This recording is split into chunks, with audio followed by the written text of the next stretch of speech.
Good afternoon, this is Nicholas from Gandora Gaming, and we got some really cool Speedroid news because we got 5 brand new cards for one of my favorite archetypes of all time, that being Speedroids. Speedroids are a machine win archetype that all revolve around the synchro mechanic.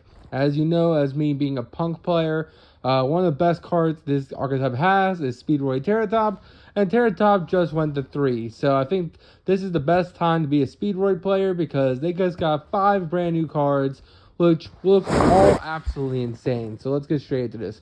So first things first, we have Speedroid Krakenel. This is a wind machine pendulum effect monster, level 2 wind. It's a scale 8, and it has 200 attack and 1800 defense. Its pendulum effect is that basically you can banish one Speedroid card from your graveyard to place one Speedroid pendulum monster from your deck in the pendulum zone. Also, you can't special the rest of the turn except wind monsters. That's absolutely insane. This is a 1-card pin scales for this deck, allowing you to special summon as many cards you want from hand and just completely pendulum summon your way into a really cool synchro board. Its main monster effect is you can only use the first and second effect of this card's name once per turn each. If this card on the field is destroyed by a card effect, spell summon one Speedroid Cardinal from your hand, deck, or graveyard. And if you do, it's treated as a tuner. So basically, hey, if this guy ever dies on field, spell summon another one from deck, grave, or just hand, which is pretty awesome. Then, if your Clear Wing monster battles while this card's face up in your extra deck, during damage calculation, banish this card from your extra deck, and if you do, that monster gains 700 attack. So it's even a cool honest effect, which is pretty awesome. Next, we have Speedroid Wing Synchron. It's like a mini wing, what's it called, Clear Wing, which is really cool. It's a main deck monster, level 5, Wind Machine, Pendulum Tuner. Its scale is a scale 4. It has 1500 attack, 1000 defense. You can only use its pendulum effect soft once per turn, by the way. Once per turn, you can destroy both this card and one level 2 wind pendulum card in your face-up pendulum zone. And if you do, spell summon one Clear Wing Synchro monster from your extra deck. It is treated as a synchro summon, so it was properly summoned. Also, the rest of this turn, cards in your pendulum zones can't be destroyed by card effects. Also, you can't spell summon monsters except wind monsters. Very interesting and very cool. The monster effect is you can only use the monster effect of this card's name once per turn. And this card is added to the extra deck face up, and there are 2 or more different monsters types, among them wind synchro monsters you control. You could send one Speedroid spell trap directly from your deck to grave. I think this is supposed to foolish barrel the trap, because the trap has a really good, I think it's like compulse and grave, which is pretty cool. Now we have the brand new Baron de Fleur. This is basically just Baron de Fleur for this lovely archetype because this deck did lose Baron in the previous list. So this is Crystal Clear Wing Synchro, over Synchro Dragon. Level 12, 3500 attack, 3000 defense.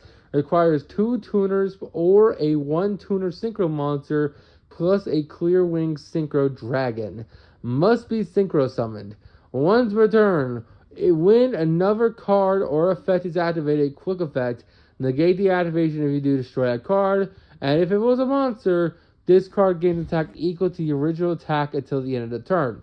That is a very powerful effect. The second effect is if a face-up synchro summon card leaves the field by your opponent, spell summon one Clear Wing monster from your extra deck. So it just cheats out Clear Wings, which is really strong because Clear Wing is a monster negate. Now we have a new level 5 synchro. This is a new high Speedroid Glider 2. We already have a high Speedroid Glider 1, so this is 2.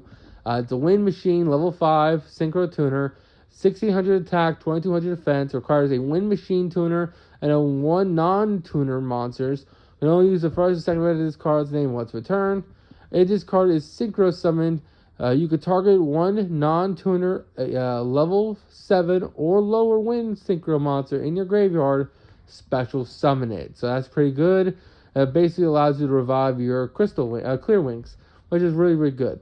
Next, if your opponent spells with a monster and you control a Clear Wing monster, and you can banish this card from the graveyard, increase the level of all face-up monsters your opponent controls currently by 5. So that's actually really insane. going against a deck that would like XYZs. Because basically this card says, hey, quick effect, banish this card. Now you guys all gain a level, so you can't really Synchro or XYZ because you're not the right rank anymore, which is kind of crazy. So that's actually really good Synchro / XYZ hate. And then finally, you have Speedroid Clear Wing Wanderer. This is a normal trap card. You can only use the first and second effect of this card once a turn. Target cards your opponent controls up to the number of different monster types among them. When Synchro monsters you control, destroy them. That's pretty solid. Then, if your opponent spell summons a monster, you can banish this card from your graveyard. Then, target one when Synchro monster you control, banish it, then return it to the field. Lovely Omnigate here is not one; it's once per copy. So you can basically just cheat out another one from the banish and just do it again. So you get 2 Omnigates now, which is pretty solid. All the support is absolutely fantastic. And I'm really excited to see where Crystal Wings and the whole, the whole green machine archetype goes. Because I'm really a big fan of Wind Arc decks. The most meta one is definitely Ritual Beast. Ritual Beast is our current only Wind archetype that's actually doing quite well in the meta. And that's because it's living on cards like D-Shifter, Protoss, Colossus. It's laying on some really nasty floodgates. So it's cool to see a Wind archetype actually like combo wombo to its heart extent and make some really cool boss monster and trap cards. These are some really great cards for the deck, and I can't wait to see where Speedroid takes it from here because these are all absolutely fantastic. I don't know when we're going to get these stateside. These are just getting revealed on a new set, SUDA. So we could be not getting these cards until maybe late December. But either way, these cards are absolutely insane. And I think they'll definitely boost Speedroid up a tier compatibility and maybe even make them actually competitively viable going forward. I do think Speedroids still suffer through the fact that they are just a combo wombo deck, but there's like 15 other combo wombo decks that kind of do the same thing, if not better. For example, Punks. So we'll just have to see if it's enough. I think the deck has incredible synergy. I think that new quick effect modulating levels effect off the level 5 is actually kind of scary. If we go into a format where Synchros or XYZs are the meta, and this guy can just quick effect banish himself, increase all the levels of all your opponent's monsters, that's a really nasty interruption. It basically says, hey, joke's on you. You're not the right level anymore. Your monsters are basically useless now because they all increased the levels to control by 5. So you summon out level 3, oh, joke's on you, now it's a level 8. So nice trying to make a synchro play when you have a level 8 tuner on the field. It's really strong and really powerful, and I think it has huge potential going forward, especially this guy. Everything else seems generic, like this guy is just the new Baron for the archetype, which is pretty awesome. Now they have, of course, multiple different monsters / Omnigates.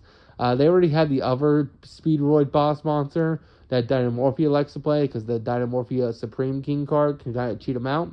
But this card basically says, hey, you got another one now that's also an Omnigate that also just, hey, use the trap card, bring them back, and now you get 2 Omnigates, which is pretty insane.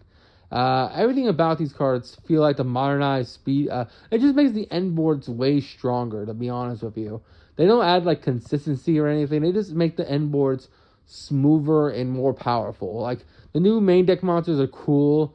They just allow you to set up the pendulum mechanic way better because if you don't know, Speedroids came out in the pendulum era. So it's cool that they're like fleshing out these archetypes that are like, oh yeah, we're technically pendulum, but really they're just synchro decks. Like for example, a good example of this would be lovely Fluffles. Fluffles are a fusion mechanic, or Predaplants. That's another good example. Predaplants, technically they were a pendulum mechanic, but now after Konami gave them like legacy support, they actually are a pendulum mechanic. They're like their Booflog and all those guys came out, and they actually like, oh, we only have one good pendulum monster. So now we actually have a whole archetype of good pendulum Predaplant monsters that kind of help us pop off. Same thing goes for Fluffles. Fluffles got some generic pendulum dudes. And yeah, I'm really happy with the support, and I can't wait to see where it goes from here. But you all tell me what you all think in the comments below. See you next one, and bye-bye.